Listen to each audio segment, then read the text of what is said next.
Selamat pagi pemirsa, Presisi Pagi kembali hadir untuk Anda edisi Rabu 23 April 2025. Selama 1 jam ke depan kami telah menyiapkan sejumlah informasi terkini. Bersama saya, Bribtu Zulhami Abdi, kita lihat dulu 3 berita utama pagi ini. Kapolri Jenderal Polisi Listio Sigit Prabowo buntet pasar santren di Cirebon, Jawa Barat pada Selasa 22 April 2025. Dalam kunjungan ini, Kapolri meresmikan Pondok Al-Inaroh Al-Hikmah.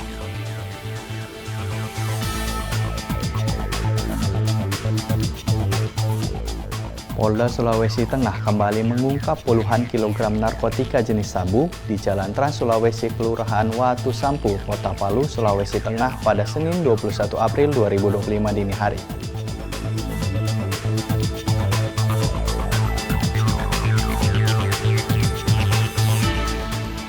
Dalam upaya memperkuat sinergitas antara kepolisian dan masyarakat, Polres Brebes memberikan penghargaan kepada sejumlah warga dan mitra Polri yang dinilai telah memberikan kontribusi nyata dalam dukungan tugas-tugas kepolisian dalam kelancaran arus mudik 2025 lalu.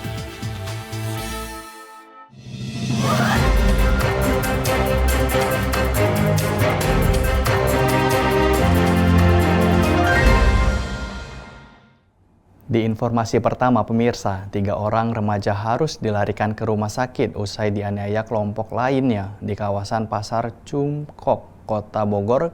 Ketiganya mengalami luka senjata tajam di tangan, sementara 3 pelaku pengeroyokan ditangkap petugas. Berikut barang bukti saja.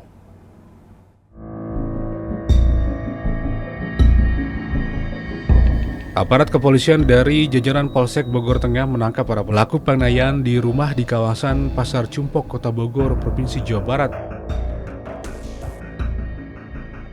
Ketiganya diamankan berikut barang bukti senjata tajam seperti pedang dan parang yang digunakan untuk menganiaya korban.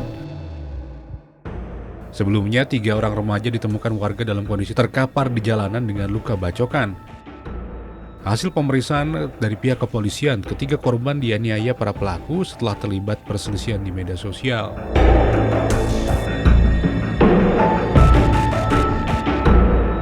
Terjadi suatu tindak pidana pengeroyokan yang terjadi pada tanggal 17 April tahun 2025. Kejadian tersebut sekitar jam 01 dini hari di sekitaran Jalan Padasuka, Pasar Cumpok. Jadi korban ketika diketahui dalam keadaan terluka dan berada di rumah sakit Melania. Untuk korban ada 3 orang. Kemudian dari hasil penyelidikan kita memperoleh keterangan dari identitas pelaku dan kurang dari 1 kali 24 jam Polsek Bogor Tengah dibantu dengan Opsnal Polres Kota Bogor berhasil mengamankan 3 orang pelaku yang melakukan pengeroyokan terhadap para korban. Demikian.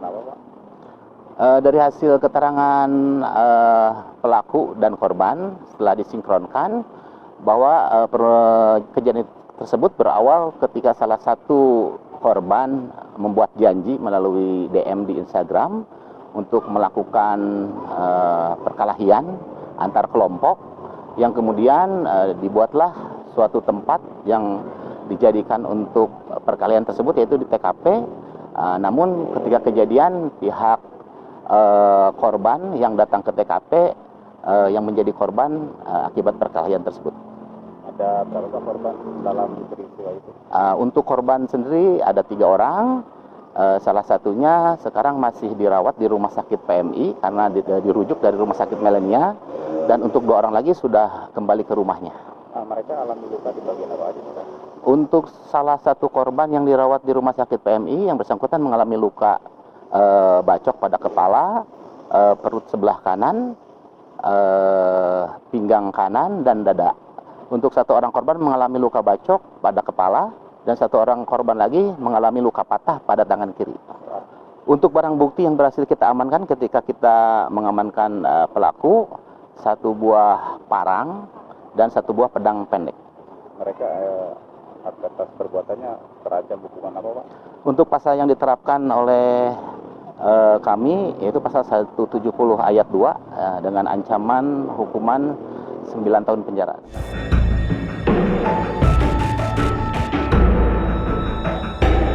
Saat ini ketiga pelaku dalam proses pemeriksaan petugas. Para pelaku dijerat pasal berlapis serta Undang-Undang Darurat Senjata Tajam dengan ancaman 5 tahun penjara. Dari tim Humas Polresta Bogor Kota, Polda Jawa Barat melaporkan untuk Polri TV. Jajaran kepolisian Polres Karawang berhasil mengamankan kelompokan pelaku pencurian kendaraan bermotor yang beraksi di wilayah Karawang. Komplotan ini diketahui sebagai spesialis pencuri motor yang terparkir dengan modus utama menggunakan kunci letter T. Dalam melakukan aksinya, para pelaku dinilai gesit. Dalam kesempatan yang baik ini, kami dari Polres Karawang akan melaksanakan press release terkait ungkap kasus yaitu pencurian kendaraan bermotor berupa roda 2. Kapolres Karawang Polda Jawa Barat AKBP Vicky Novrian Ardiansyah mengungkapkan bahwa penangkapan komplotan spesialis kendaraan bermotor ini berlangsung di 3 lokasi berbeda. TKP pertama terjadi di Sukamakmur, Teluk Jambe Timur. Di lokasi ini 2 pelaku berinisial MN dan SEWI mengambil sebuah sepeda motor yang terparkir di teras kosong. TKP kedua di Anggadita Klari. Pelaku MN kembali beraksi. Kali ini bekerja sama dengan tersangka lain berinisial MS. Keduanya melakukan pencurian dengan sasaran parkiran karyawan pabrik. Barang curian kemudian dijual kepada tersangka YP seharga 4 juta rupiah. Kemudian TKP terakhir terjadi di kawasan Telaga Sari. Di lokasi Telaga Sari ini pelaku mengambil sebuah sepeda motor Honda Beat berwarna biru. Selain sepeda motor itu, pelaku juga mengambil 2 tabung gas LPG ukuran 3 kg.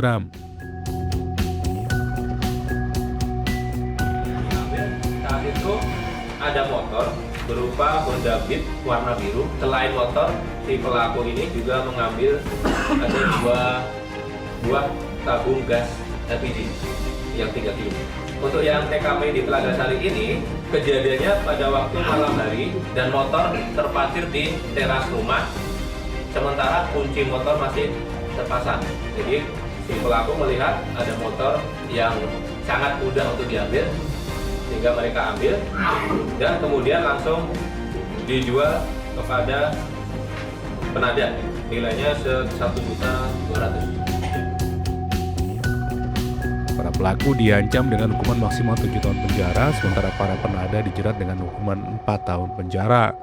Dari tim Humas Polres Karawang, Polda Jawa Barat melaporkan untuk Polri TV. Polda Sulawesi Tengah kembali mengungkap puluhan kilogram narkotika jenis sabu di Jalan Trans Sulawesi, Kelurahan Watu Sampu, Kota Palu, Sulawesi Tengah pada Senin 21 April 2025 dini hari. Kasus tersebut diungkap Kabid Humas Polda Sulawesi Tengah, Kombes Pol Joko Winarto, didampingin Dires Narkoba Kombes Pol Priyadi Sembiring dalam konversi pers di Rupatama Polda Sulawesi Tengah, Selasa 22 April 2025. Berikut informasi selengkapnya. Selamat siang dari pemirsa Polri TV, melaporkan langsung dari ruang Rupatama Polda Sulawesi Tengah. Hari ini Kapolda Sulawesi Tengah Inspektur Jenderal Polisi Dr. Agus Nugroho SIK-SMH memimpin langsung konferensi pers terkait pengungkapan jaringan narkotika internasional Malaysia-Indonesia dengan barang bukti sabu seberat 24 kg.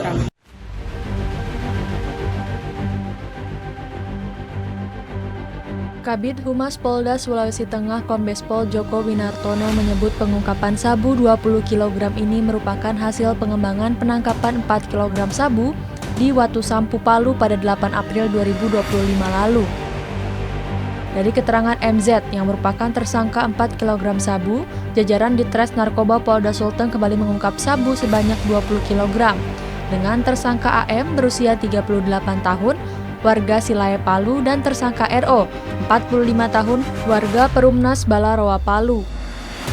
Dires Narkoba Polda Sulawesi Tengah Kombes Pol Pribadi Sembiring mengungkapkan 20 kg sabu berasal dari Malaysia yang akan diedarkan di Kota Palu. Sesuai perintah seorang wanita inisial FT kepada AM, sabu sebanyak 5 kg akan diserahkan di Jalan Mohyamin Palu. Sedangkan 15 kg belum diketahui akan dibawa kemana. Kasus ini masih dalam proses penyidikan. Jadi ini udah kita selidiki lama. Tadi saya sampaikan bahwa sejak diungkapnya 4 kilo itu, kita udah menyelidiki bahwa ada orang lain yang akan melanjutkan. Nah, akhirnya kita perdalam, kita selidiki, ya kita ketahui akan terjadi transaksi di Donggala, ya di Donggala. Kemudian kita siapkan tim untuk mengantisipasi. Itu lebih kurang 1 minggu kita selidiki di Donggala sampai akhirnya terjadi transaksi pada malam itu malam sekitar pukul 3 pagi itu mereka transaksi. Ada yang menjemput dari Palu, kemudian ada yang orang yang di Donggala itu mengantar. Ya. Selain narkoba jenis sabu, dari hasil pengungkapan ini polisi mengamankan sejumlah barang bukti, diantaranya 1 unit mobil, 1 buah HP, 1 lembar karung, dan 2 buah tas untuk menyimpan sabu. Sementara itu, Kombes Pol Pribadi Sembiring menyebut pemilik sabu seberat 4 kg dan 20 kg adalah orang yang sama, yaitu inisial AS, warga Palu yang mengendalikan peredaran narkotika sabu lintas negara dari Malaysia ke Indonesia, khususnya di Sulawesi Tengah.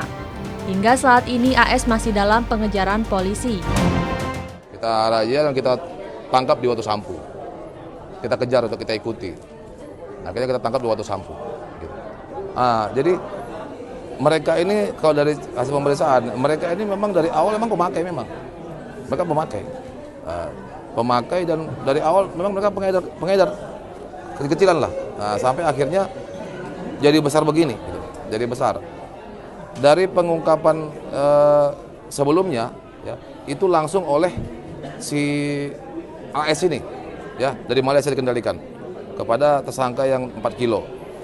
Kemudian karena tersangka 4 kilo ditangkap, mereka merubah polanya. Merubah polanya sekarang ini yang 20 kilo itu istrinya si AS ini yang mengendalikan yang tangkapan 20 kilo ini. Untuk yang ini dia menurut keterangan dia tidak dijanjikan apa-apa, jumlah berapa nggak tahu, cuma akan dikasih uang oleh mereka. Jumlahnya nggak tahu. Ini yang 20. Yang 20. Yang 4 kilo? Yang 4 kilo itu dijanjikan kalau nggak salah sekitar 5 juta atau berapa. Memang nggak ada pekerjaan dia, hanya pekerjaan serabutan aja pekerjaannya. Dires Narkoba Polda Sulawesi Tengah mengungkap, menurut pengakuan MZ, sabu 4 kg yang ditangkap itu merupakan sisa dari 16 kg sabu yang sudah beredar di Sulawesi Tengah, khususnya di Kota Palu, Poso, dan Morowali. Garis pantai di Provinsi Sulawesi Tengah yang sangat panjang menjadi potensi para pemain narkoba untuk menyelundupkan sabu dari Malaysia menuju Provinsi Sulawesi Tengah menggunakan berbagai transportasi laut. Upaya pencegahan penyelundupan sabu terus dilakukan oleh pihak berwajib, baik bekerja sama dengan BNN maupun dengan Bea Cukai. Kombes Pol Pribadi Sembiring meminta dukungan dan masyarakat memberikan informasi agar dapat terus memberantas peredaran gelap narkoba di wilayah Provinsi Sulawesi Tengah. Pengungkapan ini merupakan hasil penyelidikan yang dilakukan Direktorat Reserse Narkoba Polda Sulawesi Tengah berdasarkan informasi masyarakat. 3 orang tersangka berhasil diamankan, yakni inisial AM, RO, dan M. Ketiganya ditangkap di 2 lokasi berbeda di Kota Palu dan Kabupaten Donggala. Dari para pelaku, polisi menyita total 24 bungkus sabu yang dikemas dalam berbagai wadah dan diperkirakan berasal dari Malaysia. Sabu tersebut rencananya akan diedarkan di Kota Palu atas perintah seorang DPO berinisial AS. Dengan pengungkapan ini, aparat Polda Sulawesi Tengah berhasil menyelamatkan sekitar 120.000 jiwa dari bahaya penyalahgunaan narkotika. Dari Kota Palu, Sulawesi Tengah, saya Bribka Musdalifah melaporkan untuk Polri TV. Satreskrim Polresta Bandar Lampung mengamankan tersangka KA berusia 66 tahun warga desa Karangsari, Jati Agung, Lampung Selatan lantaran melakukan perbuatan asusila terhadap kedua anak tirinya. Perbuatan asusila ini dilakukan pelaku sejak kedua korban berusia 5 dan 7 tahun. Hal ini terungkap usai ibu kandung korban bercerai dengan pelaku pada tahun 2024 dan kedua korban menceritakan peristiwa asusila tersebut kepada ibu kandung mereka. Kemudian peristiwa ini dilaporkan ke polisi pada Januari 2025 oleh ibu kandung korban. Di mana korban saling menyaksikan. Misalkan korban 1 sedang disetubuhi, korban 2 menyaksikan peristiwa tersebut. Apa alasannya bikin itu sama anak-anak itu? Dia sering telanjang juga. Saya itu jarang pulang, sampai pernah 3 hari bertanya marah. Peristiwa terjadi berulang kali semenjak tahun 2012 hingga terakhir di bulan Oktober 2023. Kedua korban berusia 5 dan 7 tahun. Korban adalah adik kakak. Tersangka dulu adalah ayah sambung dari kedua korban. Bercerai di tahun 2024, akhirnya setelah perceraian dengan ibu kandung korban, barulah terungkap peristiwa atau perlakuan dari mantan ayah tirinya. Selama pernikahan dengan ibu kandung dari korban, pelaku seringkali mengajak korban secara bergantian masuk ke dalam lokasi kediaman dari orang tua korban di daerah Geruntang, Bandar Lampung untuk menyetubuhi korban. Bahkan ada beberapa kali peristiwa di mana korban saling menyaksikan. Misalkan korban 1 sedang disetubuhi, korban 2 menyaksikan peristiwa tersebut. Ini berlangsung semenjak tahun 2014 hingga di tahun 2023. Di informasi Permisa, Kepolisian Resort Purworejo berhasil mengungkap dan mengamankan pelaku tindak pidana pencurian dengan kekerasan atau yang dikenal sebagai penjamretan yang terjadi di wilayah Kecamatan Banyu Urip, Kabupaten Purworejo. Kapolres Purworejo AKBP Andri Agustianto didampingin Kasat Reskrim AKP Catur Agus Yudo Praseno dan Kasih Humas AKP Ida Wida Astuti dalam keterangannya pada Senin 21 April 2025 di Mako Polres Purworejo mengungkapkan bahwa peristiwa penjamretan terjadi pada Jumat 4 April 2025 sekitar pukul 19 waktu Indonesia Barat di Simpang 3 Lengkong, Kelurahan Kledungkaredena, Kecamatan Banyu Urip, Kabupaten Purworejo. Korban dalam kasus ini adalah Hidayah Nur Fatimah, berusia 22, warga Desa Tlogosono, Kecamatan Gebang, yang kehilangan 1 unit handphone akibat aksi penjamretan tersebut. Pelaku berinisial BAD, berusia 27 tahun, warga Desa Dewi, Kecamatan Bayan, Kabupaten Purworejo, yang berprofesi sebagai pekerja swasta. Aksi penjamretan dilakukan pelaku seorang diri dengan modus memepet korban dan dari belakang saat korban membonceng sepeda motor bersama temannya. Sesampainya di lokasi kejadian, pelaku yang mengendarai sepeda motor langsung merampas HP dari tangan korban dan melarikan diri. Korban mengejar pelaku namun kehilangan jejak. Setelah itu, korban melaporkan kejadian tersebut ke pihak kepolisian. Berdasarkan penyelidikan yang dilakukan Satreskrim Polres Purworejo, pelaku berhasil diamankan di rumahnya pada Jumat 18 April 2025. Polisi mengamankan sejumlah barang bukti berupa 1 unit HP dan sepeda motor milik korban.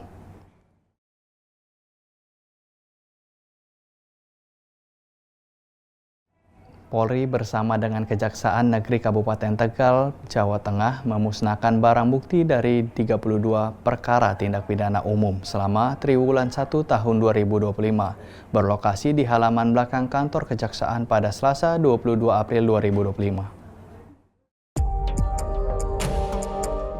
Adapun pemusnahan barang bukti dilakukan dengan cara di blender, ada juga yang dibakar dan dihancurkan menggunakan palu. Pemusnahan barang bukti dilakukan langsung oleh Kepala Kejaksaan Negeri Kabupaten Tegal, Wuryadi Paramita, bersama Kapolres Tegal AKBP Bayu Prasatyo, Kepala Badan Narkotika Nasional atau BNN Kota Tegal Nasrudin, serta perwakilan dari Pengadilan Negeri dan Dinas Kesehatan Kabupaten Tegal. Setelah kegiatan selesai, dilanjutkan dengan penandatanganan berita acara pemusnahan dari pihak terkait. Barang bukti yang dimusnahkan berasal dari 32 perkara tindak pidana umum seperti narkotika, pembunuhan, dan lainnya selama triwulan 1 tahun 2025. Melalui kegiatan pemusnahan barang bukti kali ini adalah untuk memperlancar penyelesaian penanganan perkara. Kapolres Tegal AKBP Bayu Prasatyo yang turut hadir pada kegiatan pemusnahan barang bukti ini memberikan imbauan kepada masyarakat khususnya anak-anak terkait penyalahgunaan narkoba. Kapolres Tegal menekankan untuk menjaga bersama generasi penerus bangsa dari bahaya narkoba dalam bentuk apapun, mulai dari yang kecil hingga besar. Dari tim Humas Polres Tegal Polda Jawa Tengah melaporkan untuk Polri TV. Kapolda Riau Irjen Pol Heri Heriawan memutasikan ke Kapolsek Bukit Raya Kompol Safni ke Kepala Sentra Pelayanan Kepolisian Terpadu atau SPKT Polda Riau. Mutasi ini imbas dari kejadian sekelompok debt collector melakukan pengerusakan mobil dan penganiayaan terhadap seorang wanita di halaman kantor Polsek Bukit Raya. Kabid Humas Polda Riau Kombes Pol Anom Karibianto membenarkan Kapolsek Bukit Raya Kompol Syafnil dimutasi sebagai Kepala Sentra Pelayanan Kepolisian Terpadu atau SPKT Polda Riau.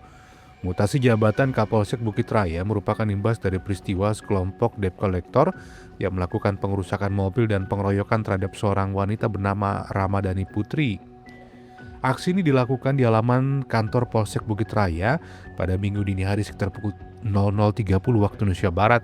Para pelaku dan korban sama-sama debt collector dari kelompok yang berbeda. Mutasi Kapolsek Bukit Raya untuk memastikan keamanan dan pelayanan Polsek Bukit Raya berjalan dengan baik. Selain itu juga untuk mengevaluasi dan memastikan profesionalisme anggota Polri dalam menjalankan tugasnya sebagai pengayom dan pelayan masyarakat. Langsung saya jawab ya. Jadi tadi sudah dijelaskan oleh Bapak Dirkrimum bahwa kejadian ini ada sebenarnya dimulai dari Hotel Suraya yang kemudian korban ini masuk ke Polsek Bukit Raya. Dapat saya jelaskan begini rekan-rekan, bahwa dalam kesempatan tersebut ada di salah satu TKP bahwa korban tadi kan ada sempat ketemu dan mau menyelesaikan. Ini ada anggota Polri yang tidak sedang tugas dan tidak menjadi bagian dari debt collector. Saya tegaskan di sini ya. Keempat anggota Polri itu tidak dalam konteks dia bergabung dengan debt collector. Dia melihat ada satu kendaraan yang melaju, kemudian menyenggol kendaraan lain, kemudian diteriaki maling, kemudian secara karena dia merupakan anggota Polri, jadi melihat kejadian tersebut sebagai seorang anggota Polri, dia berinisiatif untuk mengejar pelaku. Namun kemudian sampai di Polsek Bukit Raya, karena dia merupakan anggota Polri masuk ke Polsek Bukit Raya, dia melaporkan kejadian itu kepada yang tertua di Polsek Bukit Raya, karena di situ sudah masuk dalam kawasan yang menjadi kendali dari Polsek Bukit Raya. Jadi saya tegaskan di sini, keempat anggota Polri itu tidak menjadi bagian dari debt collector. Dia sedang tidak melaksanakan tugas, sedang makan, kemudian ada seseorang kendaraan yang menyenggol kendaraan lain, dan ini merupakan kejadian yang harus polisi hadir di situ. Kemudian diteriaki maling dan seperti tadi saya sampaikan. Demikian yang kami jawab. Dalam kasus ini, Polda Riau sudah menangkap 4 orang pelaku yang ditetapkan sebagai tersangka. Sementara 7 orang pelaku lainnya masih diburu pihak kepolisian. Dari tim Humas Polda Riau melaporkan untuk Polri TV.